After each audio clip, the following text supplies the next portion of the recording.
یہ تمام معاملہ اب اس کی درستگی کا کوئی بندوبست کیا جائے گا؟ کیونکہ یہ تو ریلیز کرتے رہیں گے نا، یہ تو ظاہر ہے جتنا گند ہے، میں معذرت چاہتا ہوں یہ لفظ استعمال کر رہا ہوں، وہ نکلتا رہے گا، ڈاکومنٹ ہوتی رہے گی، بار بار پاکستان کے بارے میں یہی امیج ہوتا رہے گا کہ it's not even a banana republic.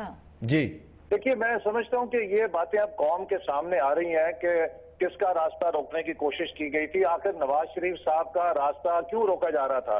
اس لیے کہ وہ انٹرنیشنل اسٹیبلشمنٹ جس کو انہوں نے ڈیفائی کیا، جب پاکستان کو ایٹمی طاقت بنانے کی بات تھی، 5 فون کالز تھے، انہوں نے اس دباؤ کو برداشت کیا اور وہ ایک اس انٹرنیشنل اسٹیبلشمنٹ کے مجرم بن گئے۔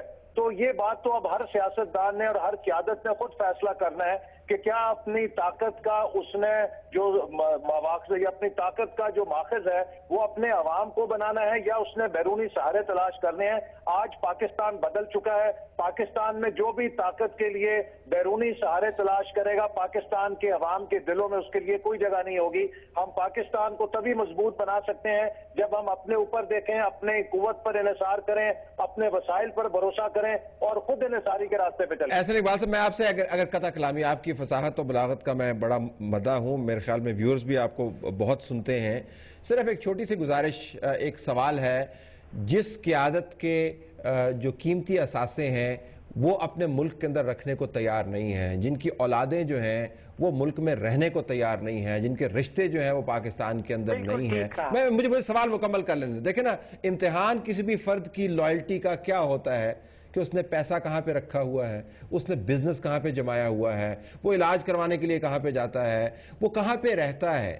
احسن اقبال صاحب، جس قیادت کی یہ تمام چیزیں ملک سے باہر ہوں، وہ کیا کمٹمنٹ کا اظہار کرے گی پاکستان سے؟ دیکھیں، پہلی بات تو طلعت یہ بات غلط ہے کہ جس قیادت کی یہ تمام چیزیں باہر ہوں۔ میں اگر آپ کا جو ٹارگٹ یا آپ کا نشان جو ہے نواز شریف صاحب کی طرف، میں نے عمومی بات کی ہے، عمومی بات کی ہے۔ وہ باقیوں کا جواب تو دوسرے دیں گے نا کہ بھئی اگر آپ کو یہ عمران خان صاحب بتا سکتے ہیں کہ ان کے بچے باہر کیوں ہیں، زرداری صاحب بتا سکتے ہیں کہ ان کے بچے باہر کیوں ہیں، لیکن جہاں تک نواز شریف صاحب کا سوال ہے، آپ کو یہ معلوم ہونا چاہیے کہ اس کے باوجود کہ ان کی بزنسز ان کے سیاست میں آنے سے پہلے تھیں، وہ بہت بڑا بزنس ہاؤس تھے، جب نیشنلائزیشن ہوئی پاکستان کے تمام بڑے سرمایہ کار کینیڈا، مڈل ایسٹ چلے گئے، انہوں نے پھر بھی پاکستان کے ساتھ اپنا ناتا نہیں جوڑا۔ لیکن 99 میں جب کسی خاندان کو اٹھا کر 10 سال کے لیے جلا وطن کر دیا جائے، 2011 ہے نا، تو واپس آ گئے نا۔ پر دیکھیے نا، اب میری بات سنیں، اب اس کا ایک جواب سن لیجئے کہ اگر آپ کو باہر بھیج دیا جائے، یا تو آپ بیرونی لوگوں کے امداد کے اوپر چلیں، لیکن اگر آپ بزنس کرتے ہیں، that is what you know, تو اگر آپ ایگزائل میں ہیں تو آپ کے بچے جو جوان ہو چکے ہیں تو وہ ان کی چوائس ہے کہ پھر اس ایگزائل کے اندر وہ کیا کرتے ہیں، وہ بھیک مانگتے ہیں لوگوں کے ساتھ۔ انہوں نے اگر اپنا آپ نے تو بالکل ہی ایسے حالات پینٹ کرنے شروع کر دیے ہیں کہ جس طرح، ان کا حق تھا، لیکن یہ کہنا کہ ان کے تمام اثاثے باہر ہیں، یہ غلط ہے۔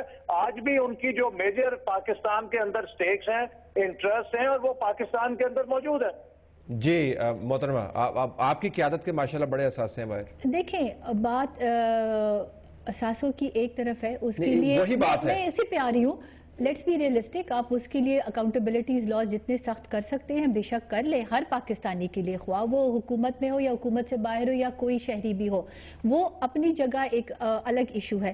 لیکن جب آپ کو پاکستان کے عوام ووٹ دینے کے لیے تیار ہے تو اس کی کیا جسٹیفیکیشن ہے؟ جھوٹ بول نہیں، جھوٹ بول فراڈ کر کے، نعرے لگا کے، یہ استحصال کر کے۔ لیکن میں آپ کو ایک یہ بات بتاؤں، میں ایک پارٹی کی بات نہیں کر رہا۔ طلعت صاحب، میں ایک چیز یہاں پر کہہ رہی ہوں، آپ کو پتا عوام کو سب سے زیادہ امید کون دیتا ہے؟ انقلاب کی باتیں ہو رہی ہیں۔ آپ کو پتا عوام کو امید کون دیتا ہے اس ملک میں سب سے زیادہ؟ جھوٹے پیر۔